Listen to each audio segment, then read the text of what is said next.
नातवाने आजीला का ठार केले? कारण ऐकूनच पायाखालची जमीन सरकेल. बुलढाण्यामधील सत्य घटना. नातू झाल्यावर आई वडिलांच्या नंतर सर्वात जास्त आनंद आजी आजोबा यांना होत असतो. मुलांच्या पेक्षाही नातवांना जास्त प्रेम दिले जाते. मात्र हेच नातू मोठे झाल्यानंतर माया ममता विसरतात. त्यांना प्रॉपर्टी केवळ आणि पैसा हवा असतो. त्यासाठी नातूच वृद्ध आजी आजोबांचे मारेकरी होतात. तेव्हा रक्ताच्या नात्यापुढे पैसा सर्व काही असतो का, हा प्रश्न अनुत्तरितच राहतो. बुलढाणा जिल्ह्यामध्ये एक नातू आजीकडे जमीन आणि पेन्शनची वाटणी मागत होता. ती मात्र मी मेल्यावर वाटून घ्या असे म्हणत होते. त्यामुळे चिडलेल्या नातवाने आजीसोबत जे काही पुढे केले ते ऐकून तुमच्या पायाखालची जमीन सरकेल. पण तत्पूर्वी तुम्ही जर या चॅनलवर जर नवीन असाल तर प्लीज आपल्या या मराठी चॅनलला नक्की सबस्क्राईब करा. नांदुरा तालुक्यातील गोसिंग गावामध्ये दिलीप ओंकार सुरळकर हे कुटुंबाच्या सह राहतात. त्यांची 75 वर्षे वृद्ध आई अंजनाबाई त्यांच्याच कुटुंबामध्ये राहायची. त्यांचे वडील दारुगोळा फॅक्टरीमध्ये काम करत होते. वडिलांचा मृत्यू झाल्यावर सरकारने त्यांच्या आईच्या नावावर 6 एकर शेत दिलेले होते. तसेच त्यांना 13,950 रुपये पेन्शनही मिळत होते. त्यांच्या कुटुंबामध्ये वडिलोपार्जित 8 एकर शेती होती. त्यातील 3 एकर शेती दिलीप यांच्या नावावर आणि 3 एकर शेती त्यांचा मोठा भाऊ शांताराम यांच्या नावावर केलेली होती. तर 2 एकर शेती अंजनाबाई यांच्या नावावर होती. दिलीप यांच्या मोठ्या भावाचा शांताराम यांचा मृत्यू झाला होता. त्यांना 2 मुले आहेत. त्यातील प्रवीण ही शेती पाहतो. तो त्याच्या वडिलांच्या नावावर असलेली 3 एकर आणि आजीच्या नावावर असलेली 2 एकर शेती कसत होता. प्रवीणच्या वडिलांचा मृत्यू झालेला होता तर आईला पॅरालिसिस झालेला होता. त्यामुळे अत्यंत हालाकीच्या परिस्थितीमध्ये त्याचे कुटुंब जीवन जगत होते. तर आजी अंजनाबाई तिला मिळणारे पेन्शन काका दिलीप यांना देत असल्यामुळे त्याला काकाचा खूप राग येत होता. प्रवीणला अंजनाबाईस सरकारकडून मिळालेल्या रस्त्यावरील शेतामध्ये हॉटेल टाकायचे होते. त्यामुळे तो त्या शेतातील 3 एकर शेती माझ्या नाव कर असे आजीला नेहमी म्हणत होता. आमची परिस्थिती खराब आहे, आम्ही तुझे नातू आहोत, कधीतरी आम्हाला हे पेन्शन दे असंही तो म्हणत होता. मात्र अंजनाबाई माझी पेन्शन माझा मुलगा दिलीप याला देईन आणि शेती माझा मृत्यू झाल्यावर वारसा हक्काने घ्या असे सांगायची.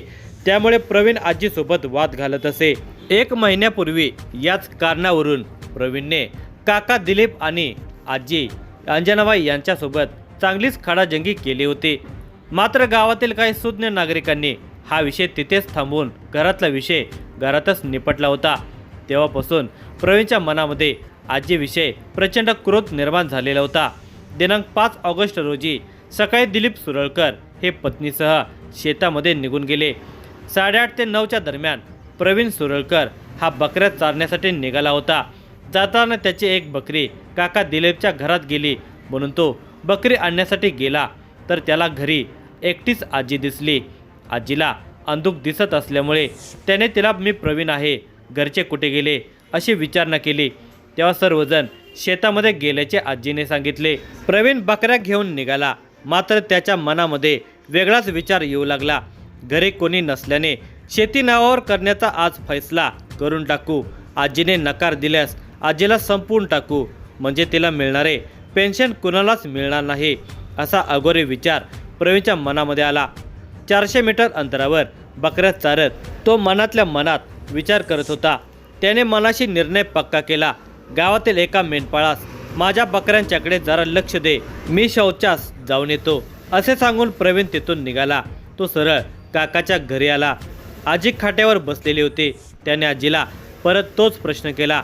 आजी, माझ्या नावावर सरकारकडून मिळालेल्या शेतातील 3 एकर शेत करून दे, मी तिथे हॉटेल टाकतो आणि पेन्शनमधील अर्धी पेन्शन दे. त्यावर आजीने परत तेच उत्तर दिले, काहीच मिळणार नाही, मी मेल्यावर वाटून घ्या. आजीच्या उत्तराने प्रवीण चांगलाच संतापला. मग आजच मर की असे म्हणत जवळच पडलेली साडी घेऊन प्रवीणने आजीचा गळा ताकदीने आवळला. काही सेकंदामध्येच वृद्ध अंजनाबाईचा मृत्यू झाला. आजीचा मृत्यू झाल्याचे लक्षात येताच गळफास दिलेली साडी घेऊन प्रवीण तेथून निघाला. वाटेत त्याने साडी फेकून दिली. काका ज्या रस्त्याने ये जा करतो त्याच रस्त्यावर बकऱ्या चारत उभा होता. दुपारचे 12 वाजले असावे.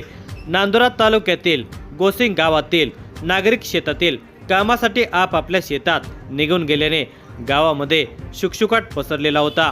दिलीप सुरळकर यांचा मुलगा मोताळा येथे ड्रायव्हिंग शिकायला जात असल्याने 12 वाजता घरी आलेला होता। अंगणामध्ये त्याला म्हातारी आजी खाट्यावर झोपलेली दिसली। त्याने आजीला आवाज दिला, मात्र त्याच्याकडून कुठलाच प्रतिसाद न मिळाल्याने त्याने खाटेजवळ जाऊन पाहिले असता वृद्ध आजीच्या नाकात तोंडातून रक्त येत होते। तिची कुठलीच हालचाल दिसत नसल्याने घाबरलेल्या आनंदे शेतात गेलेल्या वडिलांना कॉल करून सगळा प्रकार सांगितला। हे कळताच दिलीप सुरळकर हातातील काम टाकून घरी धावतच निघाले। तेव्हा वाटेवरच प्रवीण बकऱ्या चारत उभा होता। त्याने दिलीप धावत घरी जात असताना पाहिलेले होते। तिकडे आजीचा मृत्यू झाला तेव्हा मी बकऱ्या चारत होतो असा देखावा त्याने निर्माण केला। दिलीप घरी आले आणि त्याने आईला हलवून बघितले असता तिचा मृत्यू झाल्याचे दिलीप यांच्या लक्षात आले। तर काही शेजारी पाजारी जमले होते। त्या लोकांनी अंजनाबाई यांना खाटेवरून खाली घेतले तेव्हा अंजनाबाईंच्या गळ्याला लालसर उरण दिसला। अंजनाबाईचा मृत्यू झाल्याने एकच आक्रोश सुरू झाला। अंजनाबाई या वृद्धेचा संशयास्पदपणे मृत्यू झाल्याची खबर बोराखेडी पोलिसांना मिळाल्यामुळे पोलीस स्टेशनपासून 12 किलोमीटर अंतरावर असलेल्या घटनास्थळी ठाणेदार मेहत्रे उपनिरीक्षक कपले सहकाऱ्यांच्यासह पोहोचले।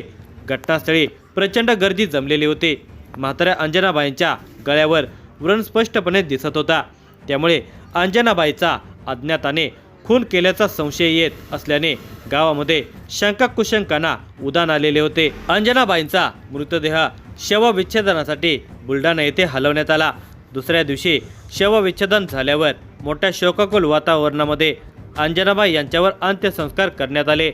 शवविच्छेदन अहवालामध्ये अंजनाबाईचा गळा आवळून खून केल्याचे वैद्यकीय अधिकाऱ्याने नमूद केले होते। त्याआधीच पोलिसांनी आपले खबरे सक्रिय केलेले होते। पोलिसांना माहिती मिळाली की अंजनाबाईंचा नातू प्रवीण सुरळकर हा तिला नेहमीच शेती नावावर करण्यासाठी त्रास देत होता।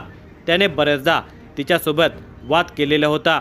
या माहितीवरून पोलिसांनी दुसऱ्या दिवशी 6 तारखेला प्रवीण याला ताब्यात घेण्यात आले। त्याच्याकडे विचारणा केली असता तो पोलिसांना मी काहीच केले नाही असे सांगत होता। त्यामुळे पोलिसांनी आपले खास अस्त्र वापरून त्याला बोलते केले आणि अंजनाबाईच्या मृत्यूचे खरे कारण उलगडले।